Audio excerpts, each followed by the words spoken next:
Mesdames et messieurs, bienvenue à cette conférence de clôture du symposium sur la marchandisation du récréatif à l'ère du numérique.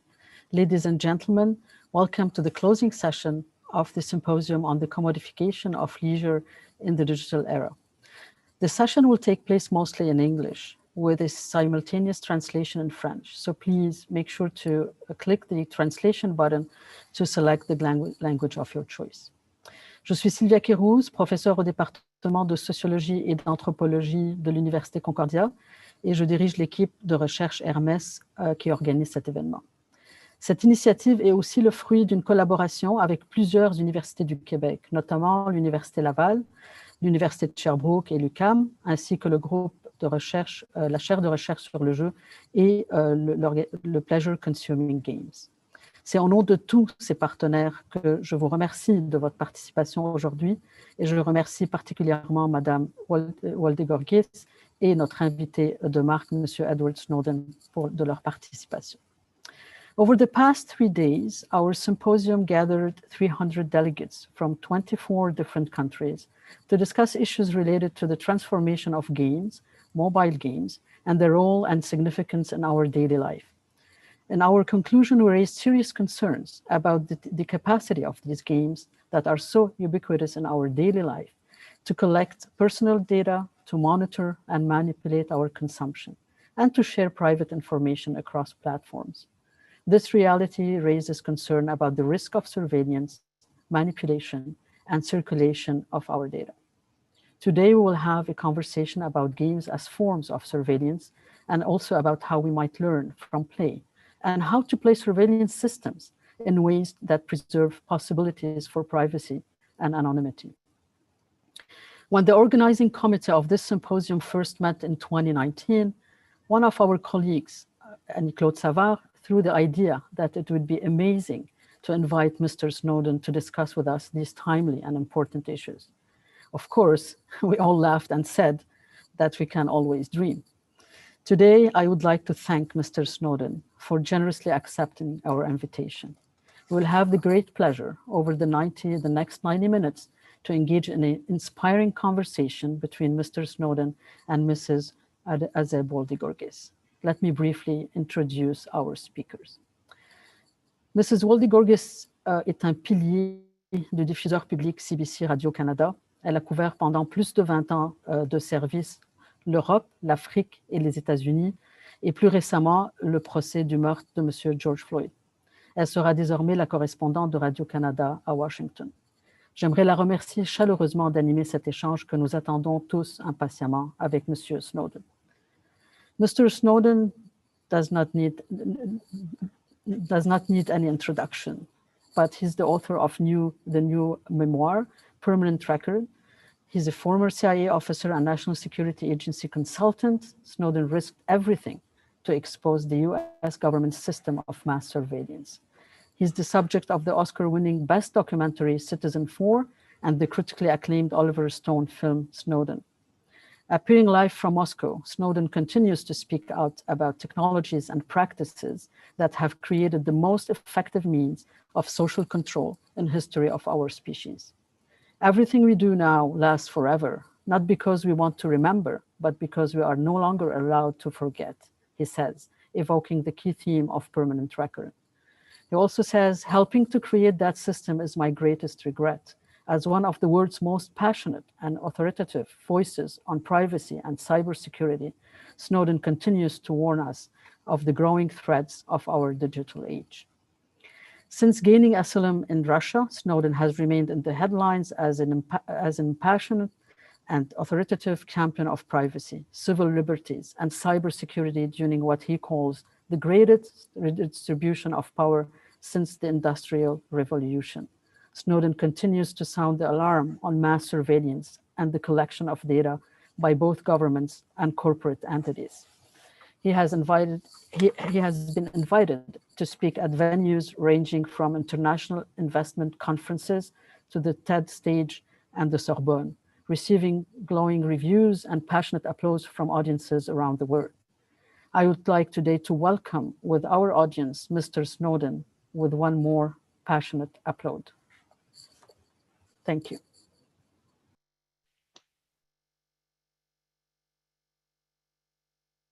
That was incredibly generous. Will we be introducing the moderator, or does this go straight to me? Oh, sorry. Thank you very much, Sylvia. Hello, Edward Snowden. Thank you for being with us today. Merci beaucoup d'être avec nous aujourd'hui. Alors, before we start this conversation, we're all wondering, you're still in exile in Russia. How are you today?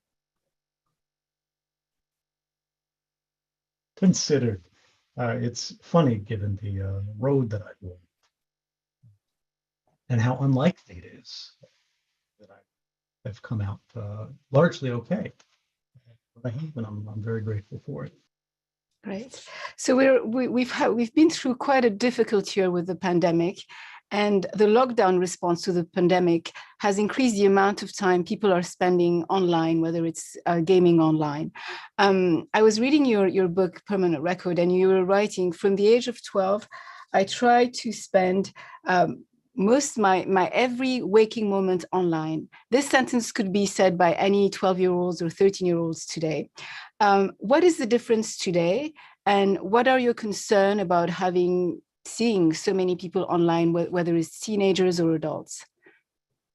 So one interesting thing about games when I was young, and games of the youth today, and I think for anybody who's from my age cohort or older, certainly remembers this, is the games were a little bit more solipsistic. Like it was you and the pinball machine. It was you and the Pac-Man arcade cat. It was you and your Nintendo floor at home, which had no concept at the time of a global network to which you would connect to your friends and everything like that. That would come much later.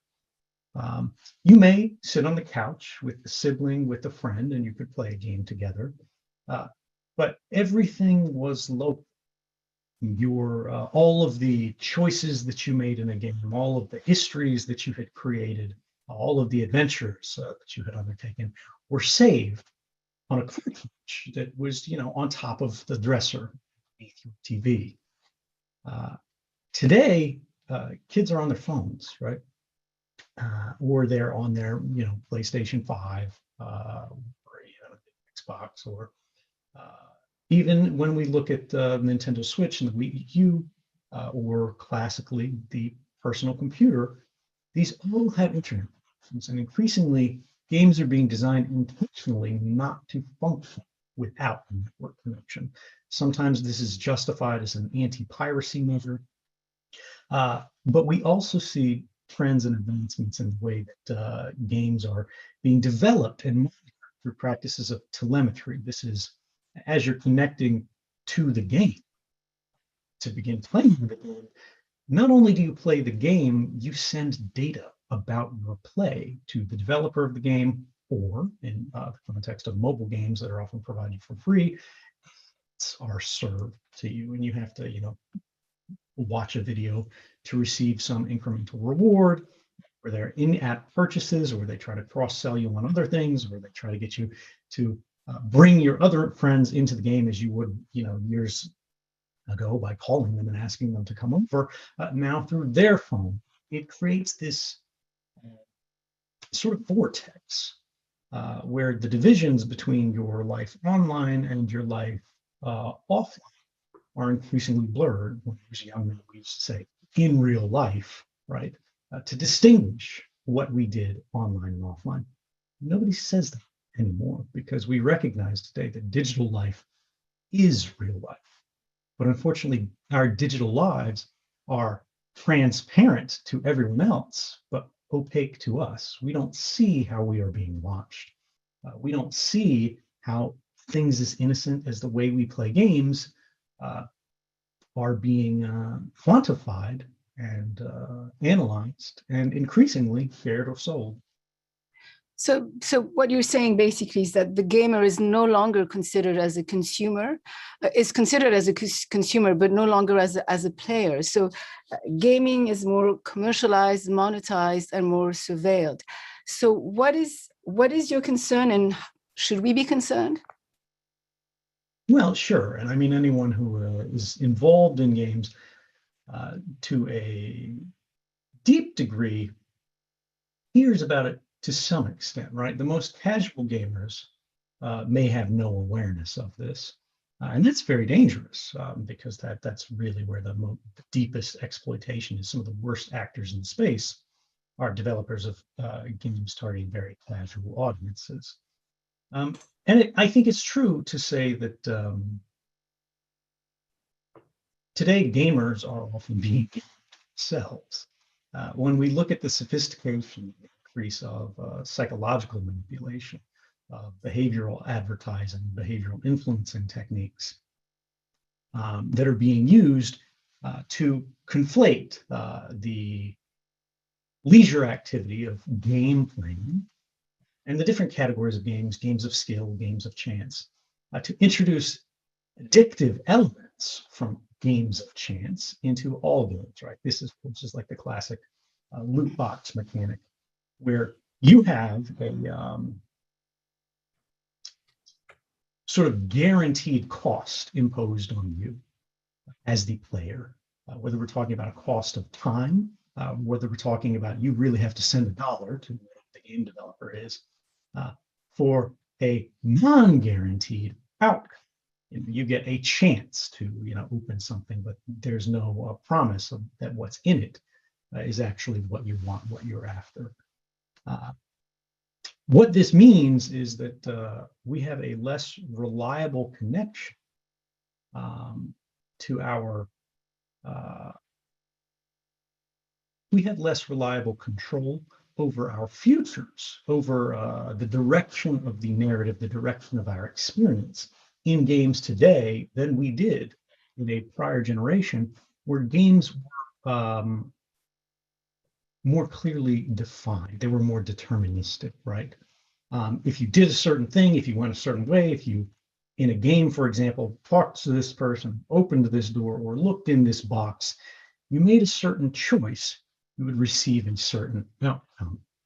Now, players look in the same box in different cities, different states, the same player looking in 2 different times a day, and the outcomes could be entirely different. And that, unfortunately, is used not to increase the level of enjoyment for the player, but to improve frequently the financial position of the game's developer.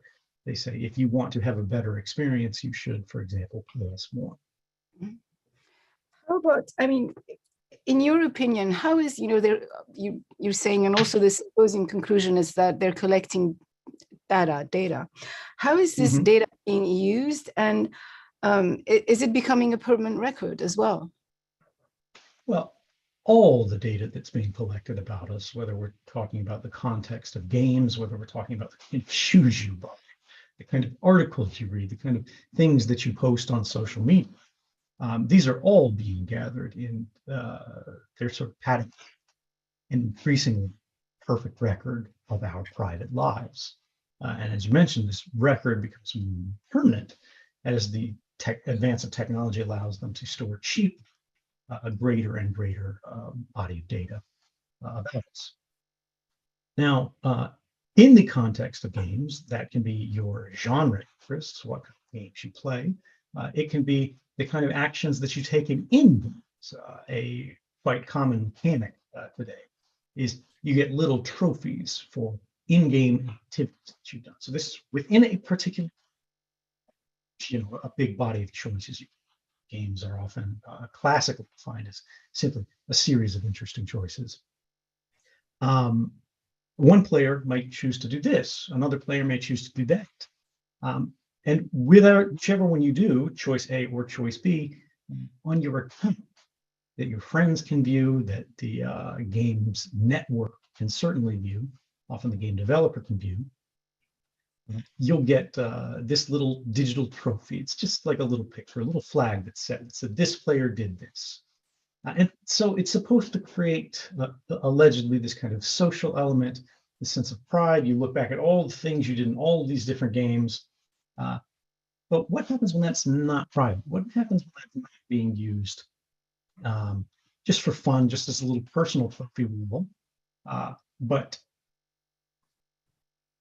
people who have access to this data begin to use that to correlate it with choices of interest. Not only what game did you play, how do you play that game, particularly when we're talking about narrative games. It's very popular today for there to be moral choices in this. They try to present you with like the trolley problem.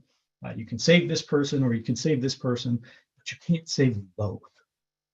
And there are sort of evil ways to play the games. There are good ways to play the games. Interestingly, we see people widely when we talk on a social scale, much more frequently tend to play the good route. What we're seeing is a whole new way to analyze people's choices, to define them beyond just what they look for, what they buy, what they read, but what they choose to do, often when they don't that anyone is watching, when they think it's just a game. Nothing matters, right? Because this is a digital world, no matter how villainous or how good you are, it all disappears. It's a sandbox, it's a playpen. But what if the choices that you made are being used to judge you in the most benign ways? Suggest a different game. You like this game, maybe you'll play another game like this for you to buy, or it could be something much more complex. And I think we're likely to see this happening on an increasing and more sophisticated basis as time moves forward. But how is this information about your behavior or the way you play? How is this? How dangerous is it? I mean, how should we react? Should we be concerned about that? I mean, most people are saying, well, I have nothing to hide, whether I'm surveilled or not. This is me. And what do you respond to people who say that?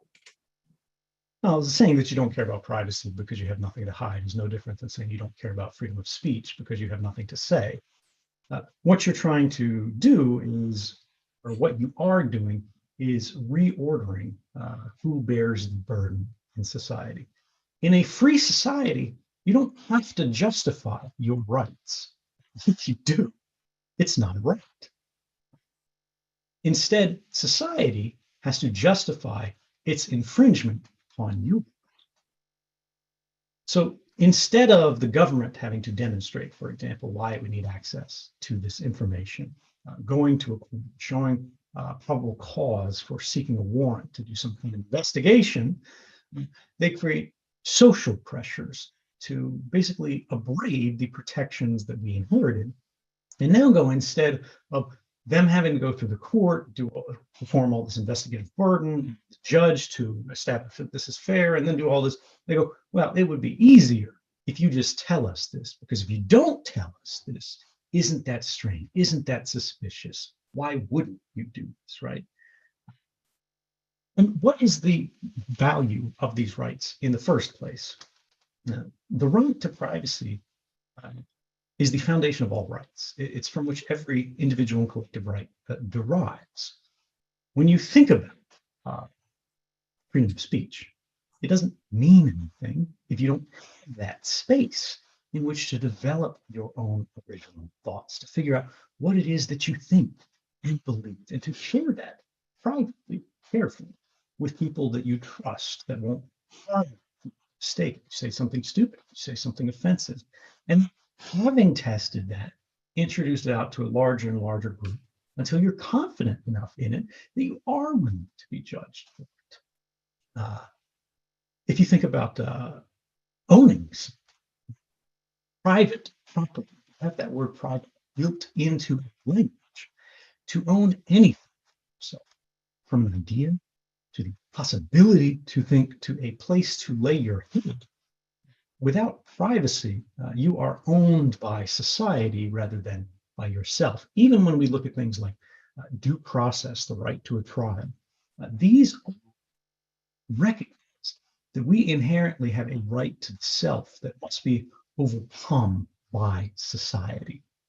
When we lose that, something very great indeed. And just to circle back to the question, should we be concerned about this type of data collection, whether we're talking about games, whether again we're talking about our online habits, whether we're talking about our pseudo online habits like social media, right? Where people go, oh, you're posting it out there in the world. But for most people, they're not really posting it for the world. they're posting it for their family, posting it for their friends, the people who actively follow them. Most people don't have 10 million followers, right? It can't seem to be seen as a truly public statement if we are not presuming a truly public scale. But it is, and it happens in the ways that we least expect and often in the least favorable contexts. Whether we're talking about small scale manipulations by these actors who have access to this data, what is really happening is power is being redistributed away from the individual, away from the uninstitutional community.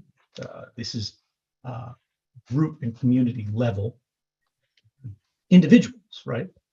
Together as a population, as a class, but they are not the institutional interests of a capitalist society. Whether we're talking about civil society here, where it's NGO groups that are trying to influence policy this way or the other, often with good intentions, right? Or truly self-interested commercial organizations or even governmental organizations. What we see is that if you are not an institutional power, you have very little visibility into this kind of information, even about yourself, certainly about others, certainly about what the government is doing, certainly about what these companies are doing. They have lawyers, they have public relations specialists, they have advertising and branding. You get an image of them, but you do not get the facts of their activities beyond what they represent them to be. Now, on the other side of that, these institutions, even something as simple as a games company, gets you to install Candy Crush on your phone, right? These are reporting metrics about your interests, about what apps are installed, all of these different things, categories of behavior that are happening on your phone. They're being reported through software development analytic frameworks, right? These are little tools that games developers just put into their game because it provides them added value. One, through monetization networks, share information about your activities, your habits, where you're at, what you're doing, your interests as far as the permissions on your phone permit. They gather everything they can, basically. And then they sell it and resell it to data brokers. They don't care about you as the individual, but they care about individuals at scale. And the more information they know about any given individual, this person's interested in this kind of shoe, this kind of app, this kind of TV show, this kind of person that's within their social network, your contacts lists, and so on. They begin to hold a map of many human lives. And then they can begin to parts of this map that they like or they don't like to get them to behave as they would prefer. So we are basically being pushed into a world where we ourselves are forced to live electronically naked. At the same time, our rules, our betters in these institutional classes are themselves cloaked from us. There is privacy for power, but exposure for powerless. Listening to you, many of us feel slightly helpless. In your book, you're talking about this brief and beautiful time when the internet was mostly made of, by, and for the people. You're raising awareness. You're talking about this mass surveillance, that it's a never-ending census. Isn't it too late? It's already happening. People are already surveyed. What would you say to people who, what can we do about all this? This is the reflexive response to seeing negative events in the world. We see this happening with social justice movements, with racial justice movements, particularly in the context of police violence, where it's very much the same dynamics. The smallest and most vulnerable members of society are held to the highest standard of accountability. You break the smallest law, and you face the most ruthlessly enforced system of justice. At the same time, if you're a titan of industry, if you are a national scale politician with deep connections, you face a very different kind of justice, even for the most serious scandals. We see this at the level of the presidency in the United States. We have seen this for decades, again, in corporate behavior, not just as personified in the individual corporate executive, but also for the corporations themselves. We see it for banks, right? They're involved in money laundering on a historic scale, and they pay a tiny slap on the wrist fine.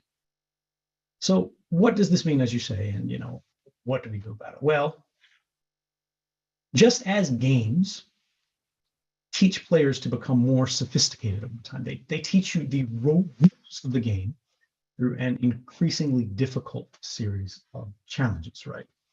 For example, famously in Super Mario's the NES era, you start the very first screen, you're on the far left, and Mario's only abilities in that game are to move and to jump.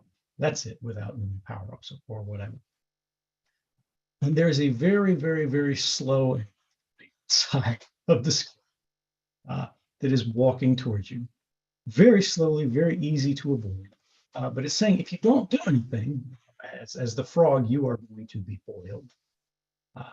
As you move forward in the game, the challenges become more intense, greater, and your level of skill expression is expected to be higher.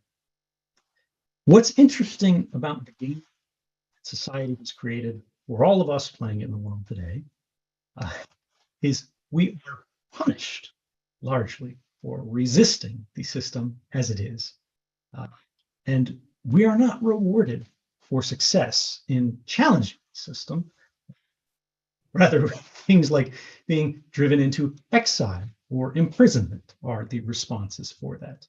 In the United States, something that I never would have thought as a child, when I was watching TV shows where whenever a teacher did something a kid didn't like, they would respond, it's a free country, isn't it? Is to see the emblematic expression of police in every city, in every state. The first things you hear them say in any interaction that's played on the news or reported on the street today is stop resisting. What does it mean when we teach a world, when we teach population at scale to stop resisting, when we try to create an impression that you will be rewarded if you stop resisting, and that you will face consequences if you do resist? Well, precisely what you expressed right there, the sense that there's nothing that anyone can do, that it's already happened, that it's too late. But the reality is it's not. We can begin resisting anytime. And the system as it exists today can change at any moment, particularly when we're talking about small ball stakes, like the fact that we're being phones, games, right? That we're reading articles with. There is a principle today called the third-party doctrine. It's much more complex than this. But the idea is that once a company gains records about you by hook or by crook, they're no longer your records. They're the company's records. They're the company's property, even though the details of these records are about you, or some other person. And so the company then can use their property however they like. They can sell it, they can resell it, they can share it, they can do whatever. And if there's any claim against them, these companies hold up this magic talisman for them in the system, the terms of service, the EULA, or the end user licensing agreement. And they say, well, you agreed to this. Did we? We are all today presented this click OK to continue prompt. Multiple points of it, right? You go to a website and it's like, cooking, whatever. You have to click OK, or the video won't play, the web page won't load. You buy a brand new phone before you can use the phone. It says you have to agree to these terms of service, and they hide it with all these permission prompts. It's like, do you want your location services to be turned on? Do you want to share activities from your phone with Google? And everybody's like, no, no, no, no, no. but then you click OK, and effectively, legally, you have consented to a much greater assignment of rights to these companies. But the reality is there's no way to sort of click not OK and continue. Because if there were that option, everyone would do it. No one wants to agree to these exploitative systems. And yet we are not afforded a choice. The illusion of consent, the illusion of our agreement with these systems is being used to replace the fact of our consent, a meaningful consent to these agreements. These are unequal agreements from which we can't escape, right? But again, does it have to be that way? Well, think about every other industry where someone might have really personal, very private information, your activities, right? When we talk about your therapist, a psychiatrist, when we talk about a health care, when we talk about a doctor, who knows why you came in last time, what was wrong with you, what you needed help with, what kind of medications you were prescribed. When we talk about, for example, a financial advisor, your concerns, you're trying to plan for a retirement or this, that, or the other. These people have what is called a fiduciary interest to you. They are forbidden, sometimes in many countries by law, other times through professional organizations, from using this information to benefit themselves or any other person to your detriment. So why is it that in the case of the internet and all the businesses that are connected to it, we make an exception? We say it's not okay for your doctor, who comparatively knows very, very little about you, to share this information, but it is okay for Google, who saw you purchase your medications, who saw you searching for the details of your condition and everything else, to do whatever they want with this information. Why is it okay for Mark Zuckerberg to exploit you in every conceivable way, and not just you, your entire family and everyone else on your social graph that you're connected to, right down to how far you toss a pigeon in Angry Birds? But it's not okay, for a lawyer that you had contact with for one time about a disagreement about where a fence lies on the property line. Which one of these things actually has more impact on our lives on the large scale? And why is it that we are applying greater regulations to the less impactful niches and that traditionally were seen as more privacy impairing, when in reality, Google can do more damage to any one of us than the combination of all the professional organizations that you've dealt with in your entire life? Edward Snowden, the focus has very much been on regulations. What you're saying right now is the focus should be on collecting data, basically. People should raise awareness about that. I mean, look, it's very popular for regulators today, who, remember, are being lobbied with incredible financial backing by richest corporations in history, basically, not to regulate here. And when they must regulate, these industries are going, well, okay, if you have to regulate, here's a preferred form of regulation. Here's what won't harm innovation, whatever they call it today. And it's been very popular since then to go, okay, well, the problem is data protection, right? We've all heard about in Europe, they've got the GDPR, the General Data Protection Regulation. And all of these little legislative proposals that emulate, that are bubbling up in other countries. And the way they justify this is, data breaches and hacking. We've seen this, and it's become big stories in the news. And this implies that, well, it's okay if the company, as long as they keep it safe. And the problem is when the company loses its hold on this information, somehow it spills in, some hacker gets it. But that's not really the threat. It's not the hacker that is causing problems at a society-wide scale. It is the companies that are causing the problems at a continuing scale, right? The hacker is a problem, yes, but they are far lower order problem than the behavior that actually needs to be targeted. So what's happening here is we're being told that we have a data protection problem. I'm here to tell you that we don't have a data protection problem. We have a data collection problem.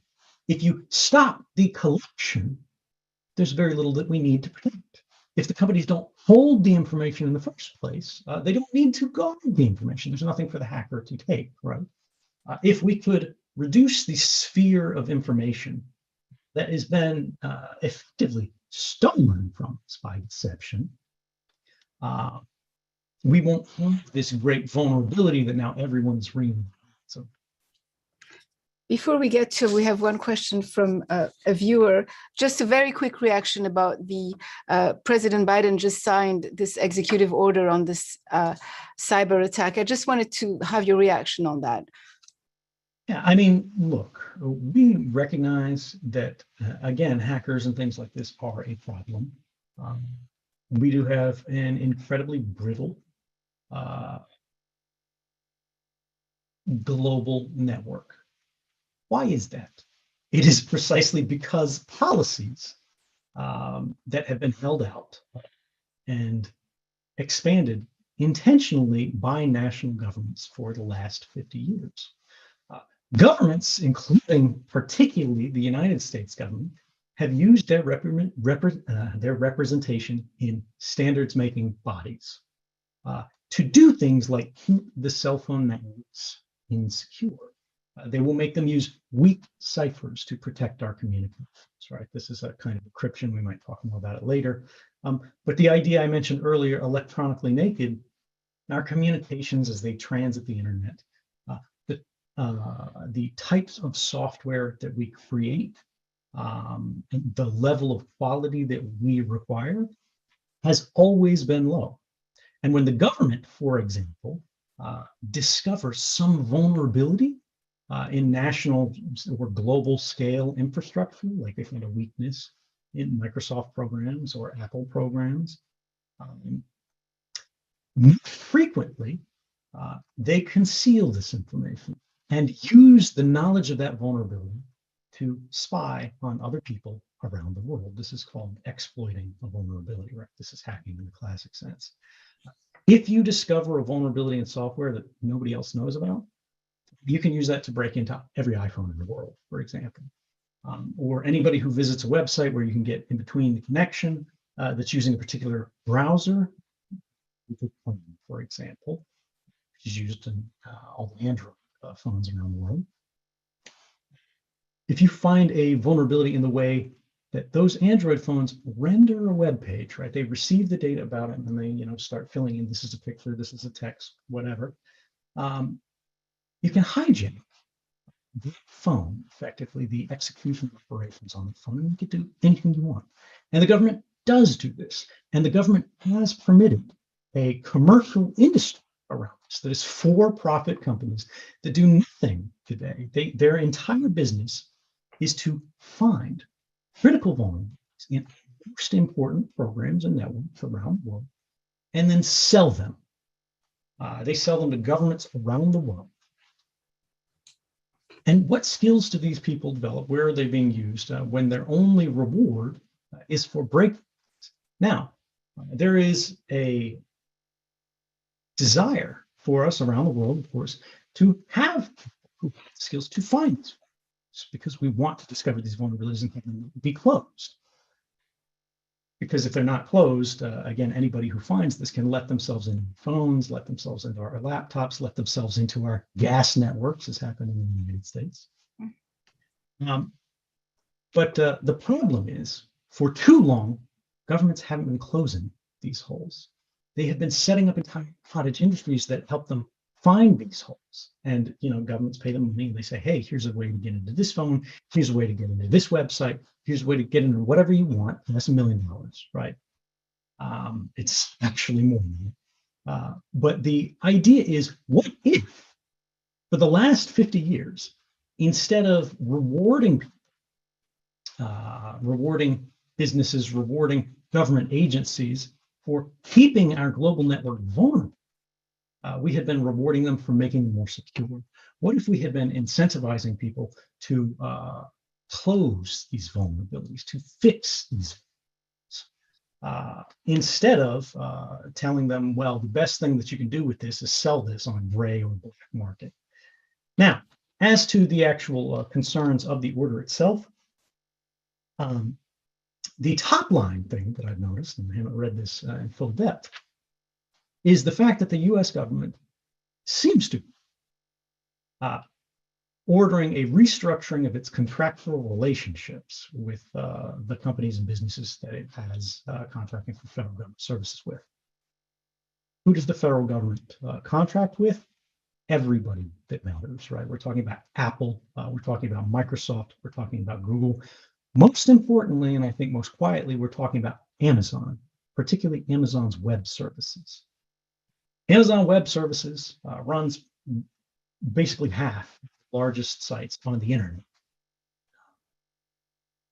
Now, the government is saying they make it so that anybody who contracts with government must have new contract clauses that require them to share information about what is happening in their networks, not only with defensive agencies of the federal government, like the FBI, which is only pseudo-defensive to begin with, but it explicitly says other intelligence agencies. So now we're going to have Microsoft, Amazon, everybody else explicitly sharing their network information with the intelligence agencies of the United States. And that is a very dangerous and inappropriate precedent to set.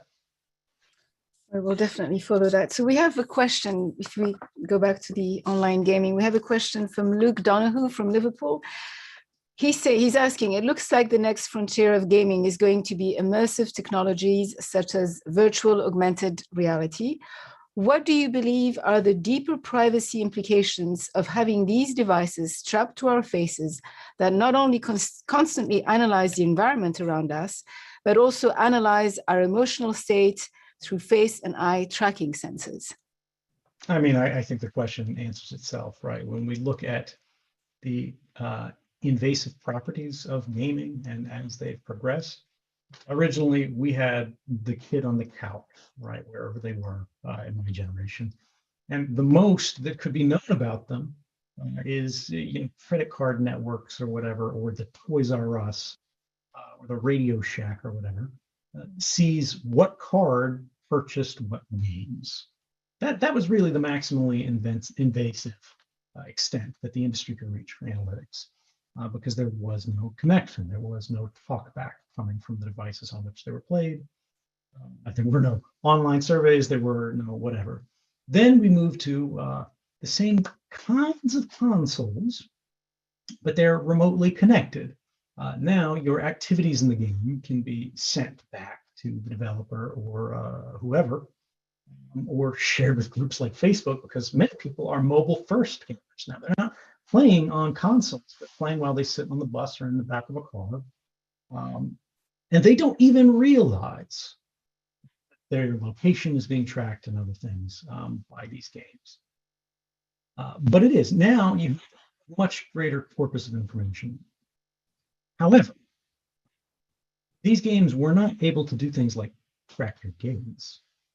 Eye tracking is a really fundamental technology that's used in these new virtual reality headsets to perform something called foveated rendering. We're talking about creating a 3D environment that changes and is re-rendered as you look around and move your head.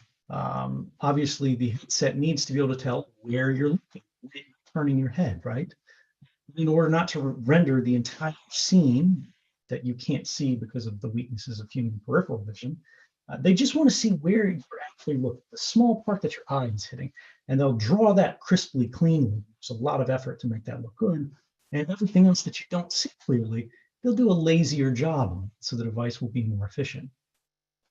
But think about now, not only can a developer or the manufacturer of the headset, which is Facebook, for one of the largest virtual reality headsets today, They can actually see in the game what you look at, how long you looked at it, what caught their attention, what caught your interest, not just the decisions you made, but increasingly as we get more of this stuff, your level of excitation, response to. I think we should very much be concerned about that. We should certainly limit how this information can be collected and used. There's a very basic principle here that I think people, at least regulators, certainly miss. If a category of information is not absolutely necessary to collect in order to provide for the essential functions of their business, it should not be collected. And if it is being collected, there should be questions answered, and I think, and penalties assessed. What is the fear?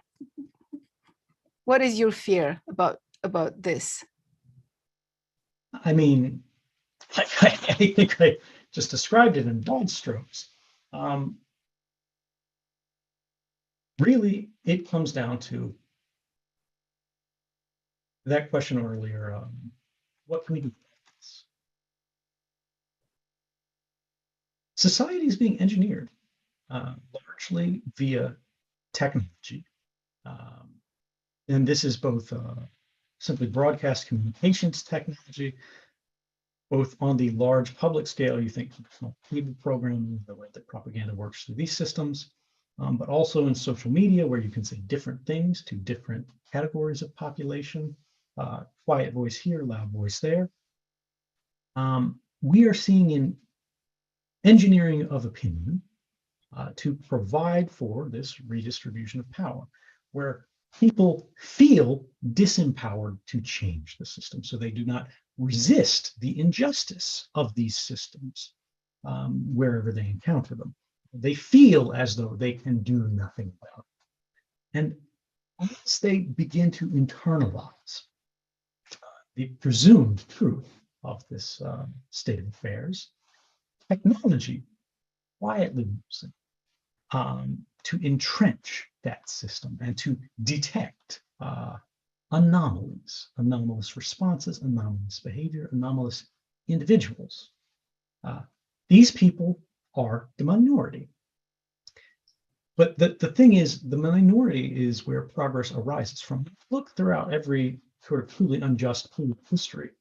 You'll see something quite unusual, I think, to modern sensibility, which is the fact that the law, as it stood, was unjust, and resistance against the unjust law was the thing that was illegal.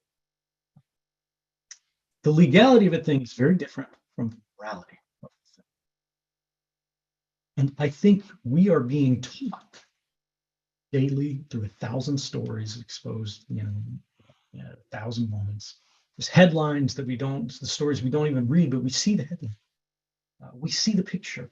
We see the meme again, and again, and again. We see what happens in the game, the culture that reflects, the stories that we tell. And we internalize these decisions into calculations that say, you will be punished for doing the right thing, and you will be rewarded for doing the wrong thing. And as technology develops a greater sense to discriminate the ones who are to be rewarded for their obedience and the ones who are to be punished for their desire for progress. Early intervention will create the possibility of China-style population management at scale. How these technologies, these data, these records, this question from Lucas about face and eye tracking sensors, could it be harmful, and the way they're going to use it? How are they going to use that information? And in your view, can it be used to be harmful? Yeah, we already see facial biometrics in general. There is this type of over-the-skin surveillance, right? Large-scale physical surveillance, which we're all familiar with. In the general sense, you go into the gas station, there's a video camera, right? we've internalized, we've accepted it. It's been the state of play since 1970. But then there are other segments of it which we are peripherally aware of, but we don't necessarily expect it. For example, license plate readers. You're driving your car, and there's a camera on a pole somewhere. You might think it's a speed camera. Maybe it is a speed camera. Maybe it's both. But the idea is every car that passes by these cameras is not being photographed for make and model, but make, model, and your license. And of course, your license plate can be tied back to your identity access to these information.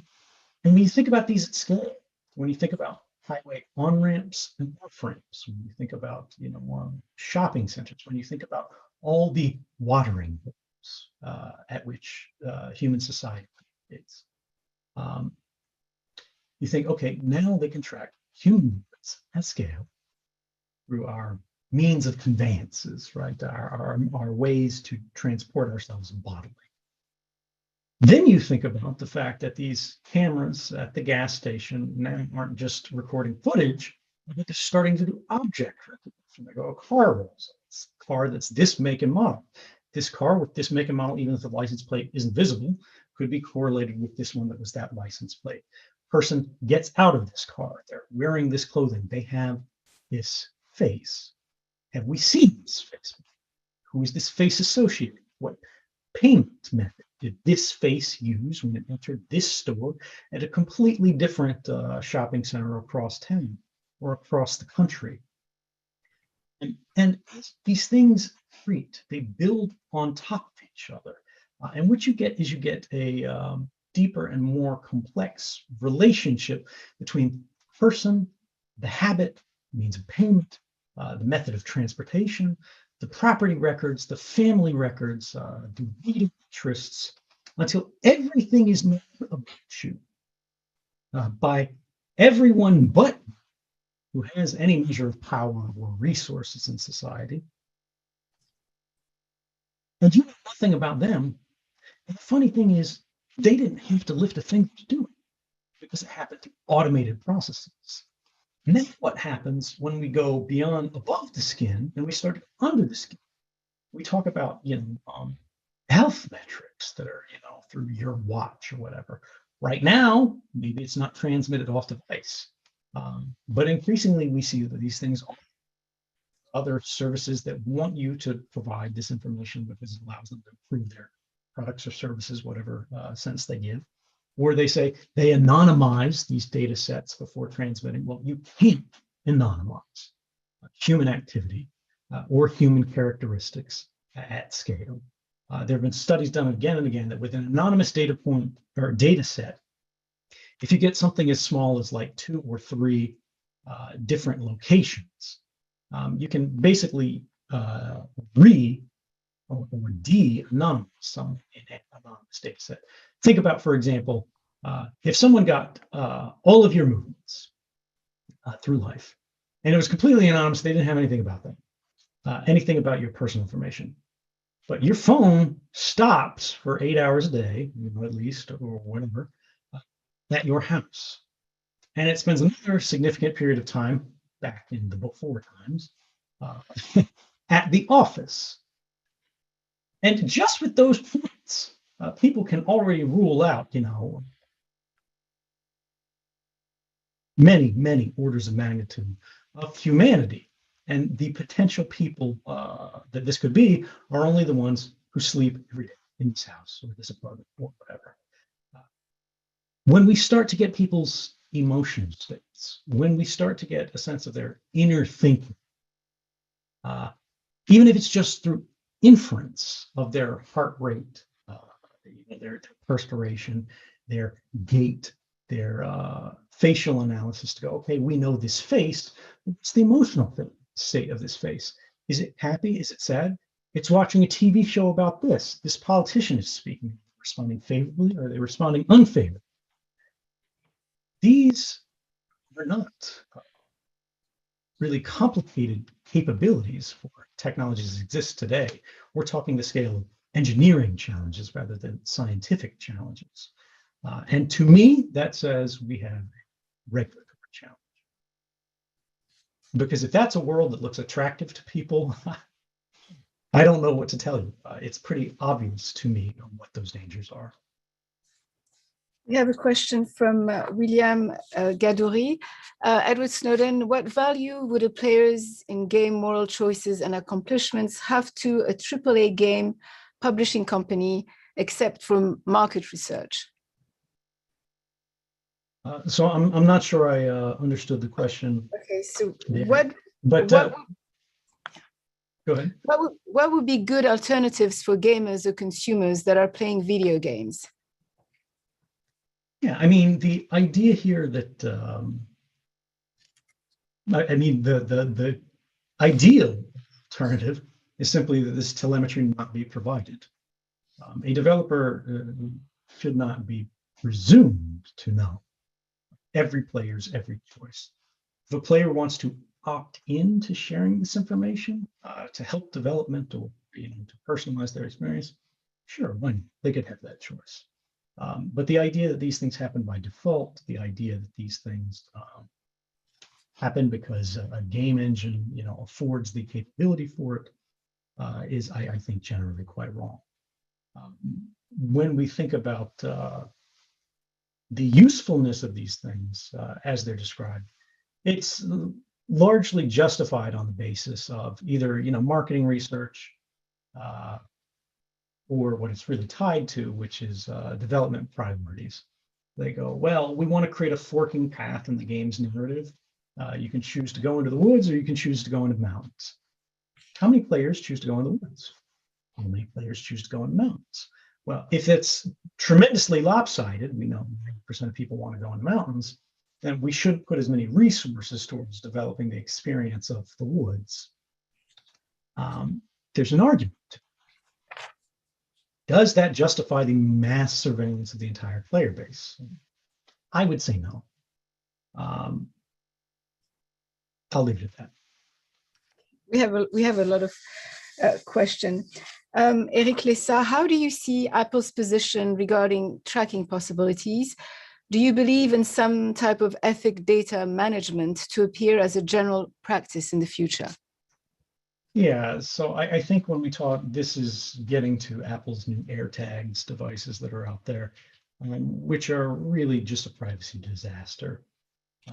To their credit, Apple has tried to provide some vestige warning that you're being tracked here, where like if the tracker follows you for 3 days, it'll start sounding an alarm. But you can squelch these, physically open the device, remove the speaker, close it, and then put it on something. And they go, well, your phone can detect this thing and your phone will send a warning. But if we're talking about things like intimate partner violence, where you spend the night with the person who might be secretly tracking you, and they might have access to your phone, they can say, go into your options and say, let's ignore this warning. More generally, I think that we should be asking the question, do we need a world with more tracking devices? Should corporate responsibility infer that these kind of capabilities are provided, where someone at Apple goes, every Apple phone has a little tracking phone most of the time. It's got a wireless radio unit that you use for Wi-Fi connections that is also capable of hearing Bluetooth connections. There's another radio that's capable of hearing cellular connections, right? So it knows where all the cell phone towers are around you. It also has the ability to hear GPS positioning satellites. And they go, we made a little Bluetooth beacon that any phone in the world would help others report. Even if that iPhone isn't like explicitly saying, do you want to help, narc on this token that you just walked past? Because Apple goes, oh, people, we're going to have billions of these devices out there. We want people saying yes, yes, yes, yes, yes all day, or no, no, no, no, no. So let's just make them happily join them. Let's just make them reporting this all the time. Now, the funny thing is, this is not like an extraordinary new technology. These capabilities already exist. This is used for providing location services. This is how phone knows where you are when you don't have a good GPS signal. They go, well, you're near this Wi-Fi access point, which is a Starbucks. You can also hear this Wi-Fi access point, which is a bank. And we know from previous GPS fixes from other people's phones that the place where you can hear both Starbucks and the bank has to be within this circle, right? That's, you know, however wide. So this person is prevalent. Would become okay for our devices to be in mapping where everyone within it is, what their activities are, and for that to be like a big policy conversation, for that not to be a big anything, for that simply to be business as usual. Well, we see more and more corporations going in this way. They can act with full, I like to say, freedom from permission. This is the classical concept that we once called liberty, right? The ability to act without asking anyone if it's okay. And at the same time, for us, for the individual, for the people living in the society they have created, we have freedom from permission. In fact, more permissioning gates we are required to pass through on any given day. You have to click OK to continue. You have to, you know, send your CV. You have to send your photo. You have to send your passport to the bank. You know, you have to show it's this kind of credit card. It's this kind of proof of address. Our experience freedoms as individuals becoming more limited. Rather, we are being judged as desirable consumers, as desirable accounts on social media platforms, desirable voices, desirable people. At the same time, no one is making judgments on a global scale about are these operations and their activities desirable. And this is where people begin to get that sense of disempowerment from. They see that we have two-tiered systems of justice between the institutional or the institutionally connected and the individual. And I think that's where a lot of this trouble arises from. You mentioned earlier that you know people can resist. People have the power to do something. Many people, many of my colleagues, many people actually agree to the fact that they don't want to be surveilled. They don't want to be. They don't want companies to know about their private life. How do you resist, though? You said it's not enough just to criticize or to say I'm against it. What can people actually, how do you resist in your view?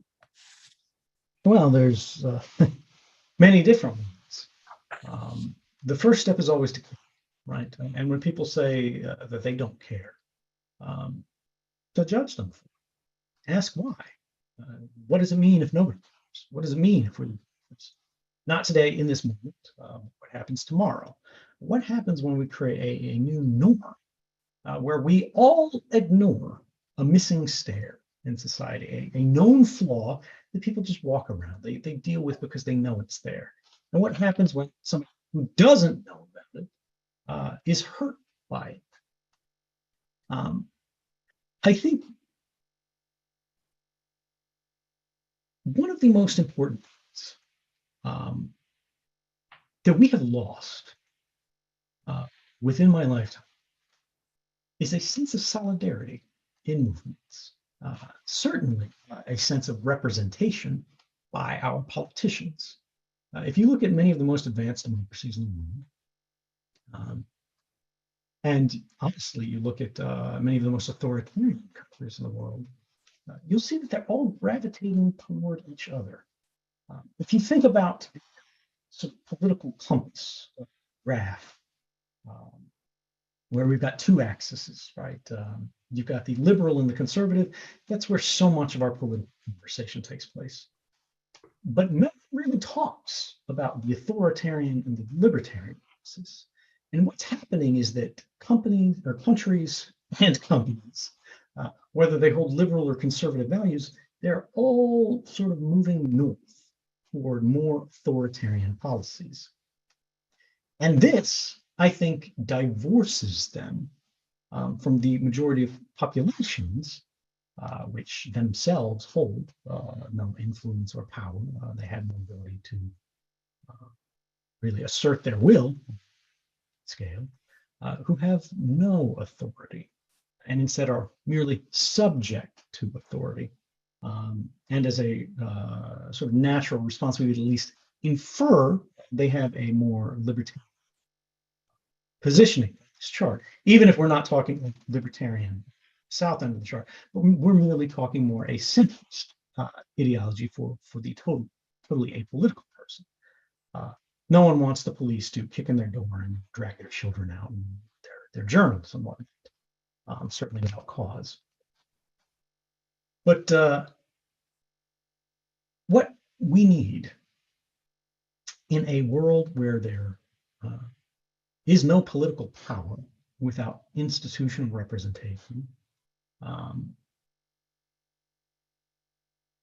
is either institutional representation that is powerful enough to achieve reform, or the alternative, unfortunately, inevitably, is the system becomes unstable, and that leads to revolution. When we talk about the possibility of revolution in a modern day society, it's really a dark path. It's not anything that I think anyone wants to see, because the mechanisms for violence and its application are very much not in the hands of the public. And so when we talk about what we can do, when we're talking about the non-violent sense, we need to recognize that we have to share at least some subset of values that a institution can represent, that we can basically resource this institution to fight all these other guys. The problem is now we're talking about the non-governmental, non-profit, non-commercial institution against the richest institutions in society. And if this in any way gets people, a little bit pessimistic, a little bit concerned, I'm going, well, that doesn't seem very likely. The question that you should ask yourself is, why? Why does it seem unlikely?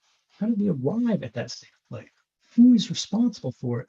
And why is it that it would seem an unjust system is being intentionally stabilized through legislation, through regulation? Barriers to reform are being enacted. At the same time, the national slogan of sort of police forces is becoming "Stop Resisting." That is a flag that a system very much does not want to be changed. And I think at that point, we really need to start asking difficult questions about mandate. And talking about ways where, if the political process will not provide for change, do we have alternative means? And this does not mean violence. This can mean things like enforcing our rights through technology and science. Are there ways we can guarantee human rights? Are there ways we can enforce human rights, such as the right to privacy? Not merely through legislation, which we want, or regulations, which we want, but can we create devices, tools, and services that the average person can use without expertise? They don't even know it's there, that protect your communications. Encryption is the greatest example of this in my lifetime. It does not solve all privacy problems, but it solves a very large category of privacy problems. And you use encryption every day, whoever you are listening to this. And the vast majority of the times that you do use it, you don't even need to be aware it's happening invisibly. Thank you for that. So we have, there's the question, if resisting is the solution, how do we do it? You just answered that question. There is another question from Charles Tessier. The app tracking transparency recently announced, I think you've answered that one as well. Sorry about that, Ed. From Hassan, thinking about technologies that help us to play against mass surveillance. We have encryption, of course, but in addition to encryption, with technologies in the horizon, do you believe would benefit individuals over the surveillance state? Which technology would, Yeah, when we think about this is all really part of the, it's an extension of the previous question. Yeah. Really, what do we do? It's this unjust system, if we recognize it, and we are intentionally, strategically being some, do we simply accept it? Do we go just, yeah, this is okay? And, you know, if there's technologies, which technologies, how do we adapt them? What do we use?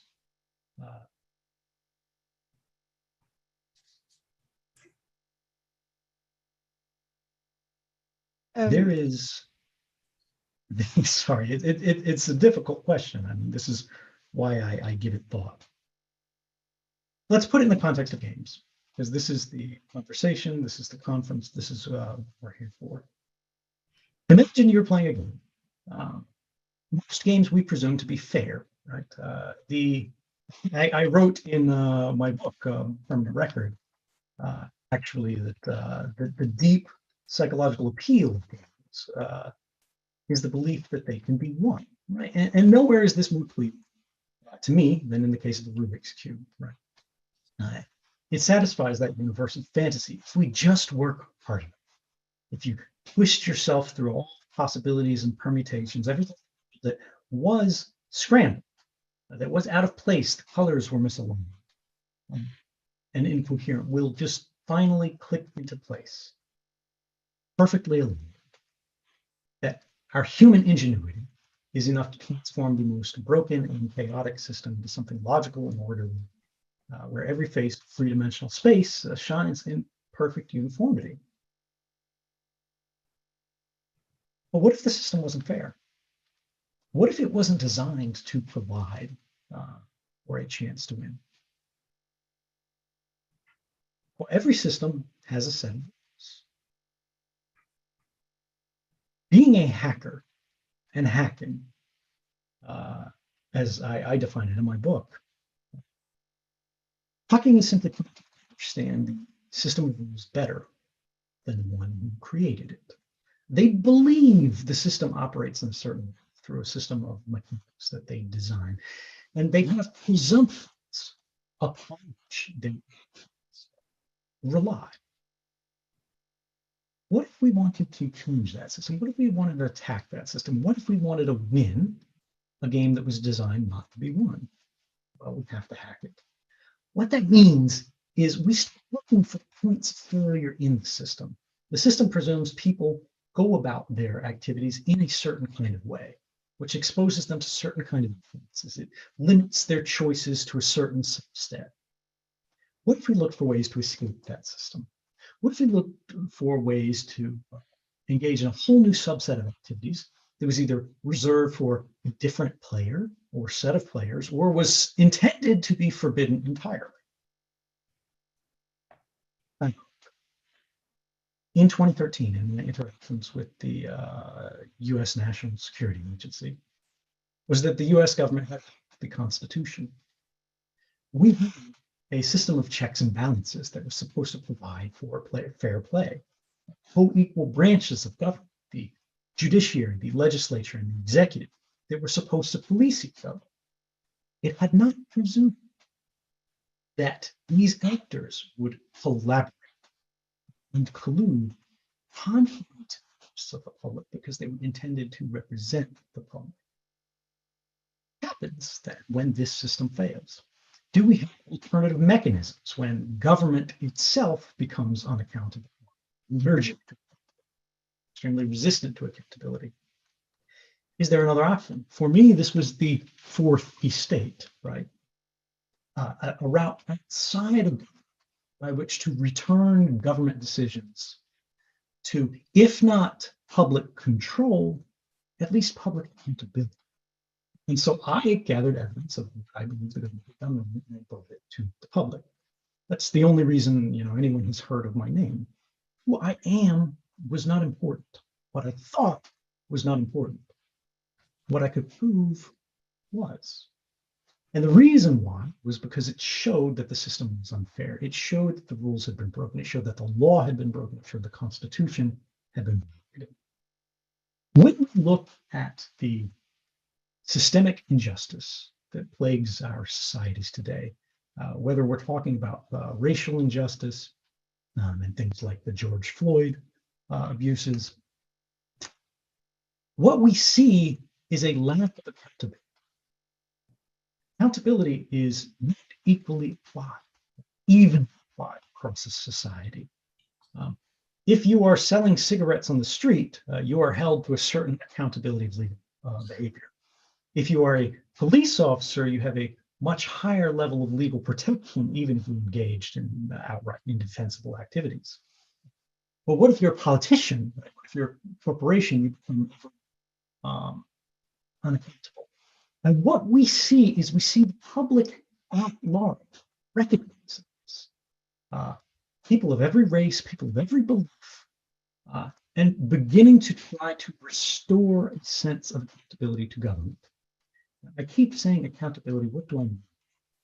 I mean, there is impunity for official misconduct, for the abuse of systemic privileges. The public accountability to this is at least our awareness of this, but ultimately that's only the beginning. What we have to do to restore a sense of fair play in the game as it has been presented to us is to make sure consequences are not borne only by a single class player, as they unfortunately are today. We have the people who hold the most power in society held to the loosest standards of behavior. They have the freest play, when they should, in fact, have the most restricted play, because their actions have the most consequences for all of the other players. And the players who have very little power are the ones who are held to the highest standard. That is what needs to be amended. That is what needs to be corrected. In an earlier time, we used to call these categories of players private citizens, about which nothing was new because they wielded no power.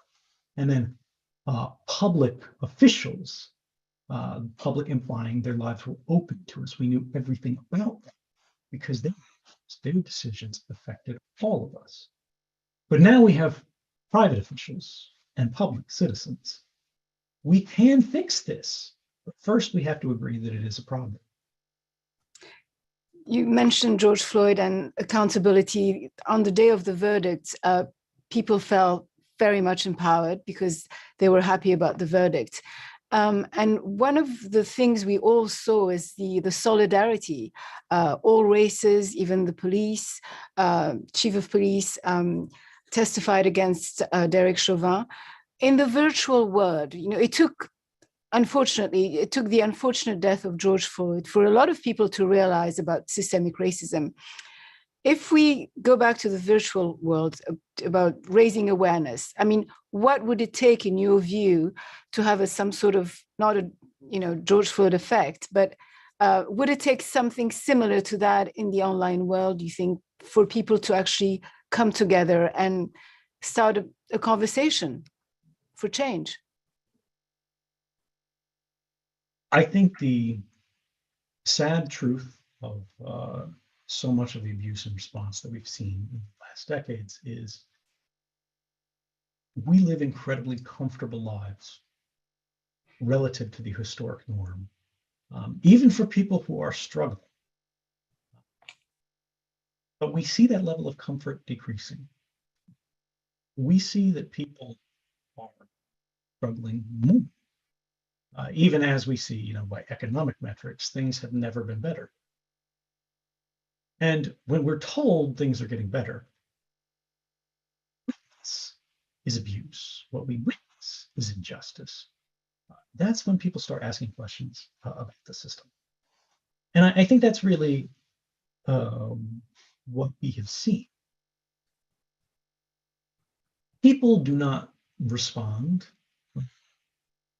or people may care, people will not act until they see something that makes them uncomfortable.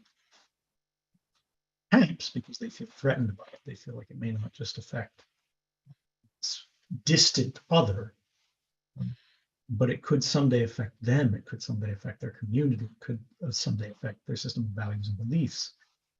That it becomes personal. And then they're willing to not just believe, but to act. that revives a fear of consequence that governments for too long have forgotten. We ordinary people go through our entire lives cognizant of the possibility of consequence. But if you are a very rich man at the head of a very powerful corporation, very powerful minister, sitting a very influential committee, you don't live with a sense of consequences. You believe you can exempt yourself from them. The system does it for you, or you can escape consequences. And it is that presumption of impunity this grand structure of injustice relies. If we restore a sense of consequence, reform follows. We have two more questions. On online gaming, what would you recommend to parents to protect their children? What would you recommend to teenagers who are getting their first phone and are struggling with their parents' advice? So this is a really difficult question. My only child is very young, just a few months now, so I haven't had to think about this in the same level of detail that I'm sure I'm coming. But I think the single most important thing that I would recommend to any parent or child today is you need visibility of the operations or the network operations of your phone.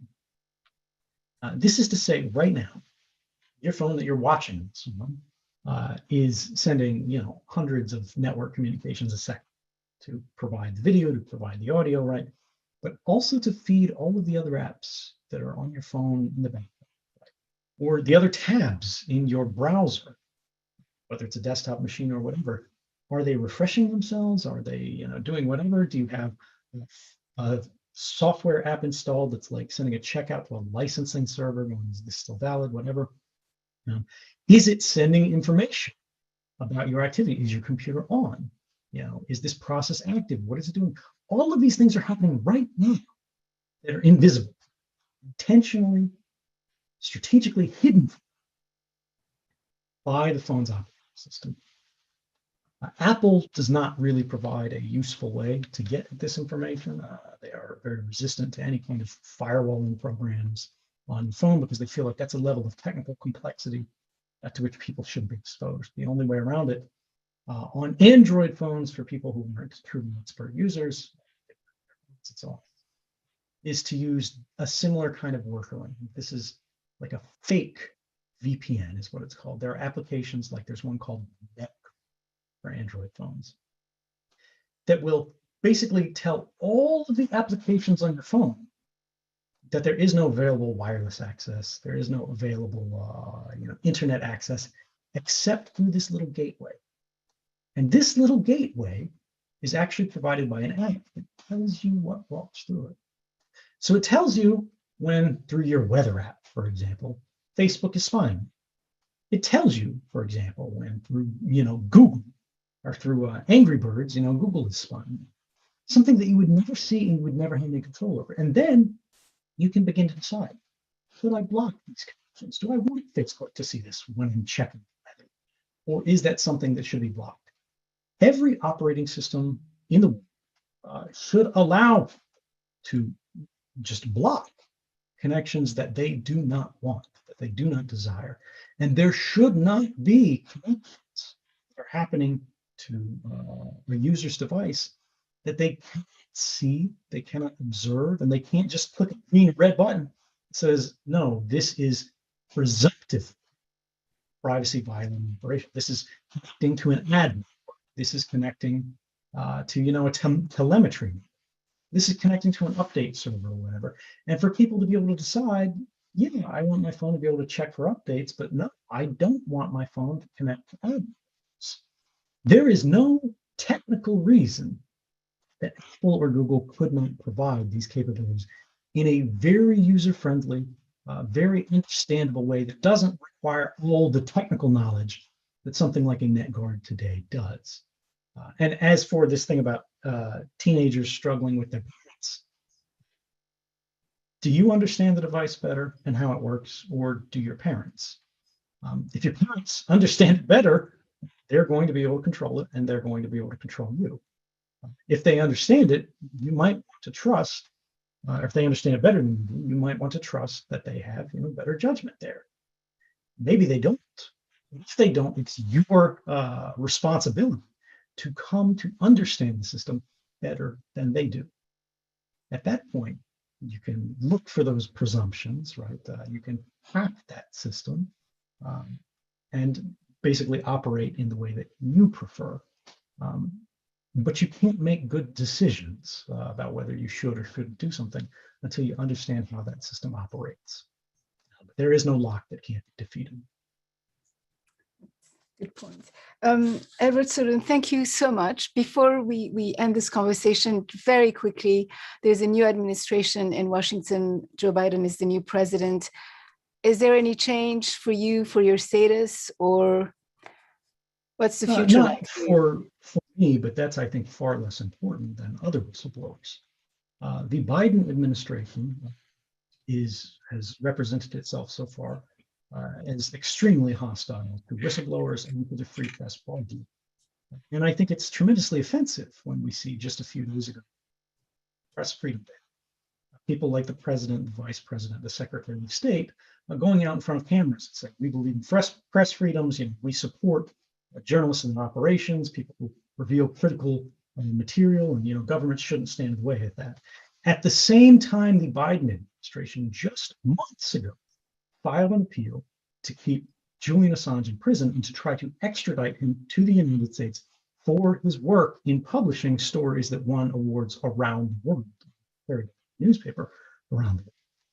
He's being charged under the Espionage Act. This has never been applied to publishers in the United States. Beyond this, when we talk about the sources of whistleblowers themselves, Reality Winfrey, U.S. whistleblower, is still in prison. She's sentenced to 5 years in prison for sharing information that basically everyone would agree was of public interest. The government should have provided itself, but they chose not to. Biden could act at the stroke of a pen and release her early.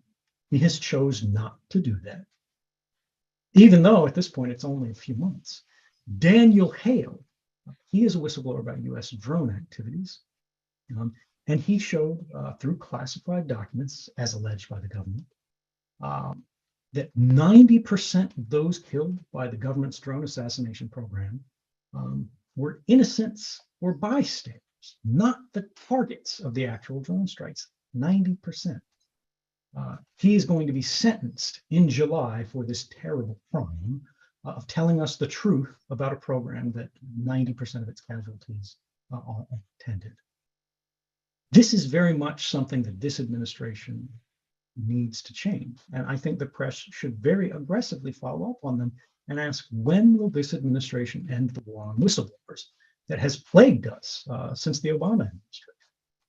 Really, the Bush administration tried to start a war on whistleblowers, but it really wasn't very effective. It was during the Obama administration that he charged more whistleblowers, sources of journalism, under the Espionage Act than all other presidents combined. Trump certainly wanted to break this record, but his administration wasn't very effective in achieving its policy goals. But we need to ask ourselves today, whistleblowers to continue? Is it time to end? And if the White House feels that the place for an American whistleblower is in prison, I think the press should look on that unfavorably. We'll be looking into that. Thank you very, very much, Mr. Edward Snowden, on behalf of the professors in Concordia, all the researchers, and on behalf of my fellow colleagues, journalists. Thank you very much for being with us today. It was very enlightening to talk to you. Thank you. It was a pleasure to be with you. Thank you so much. Bye.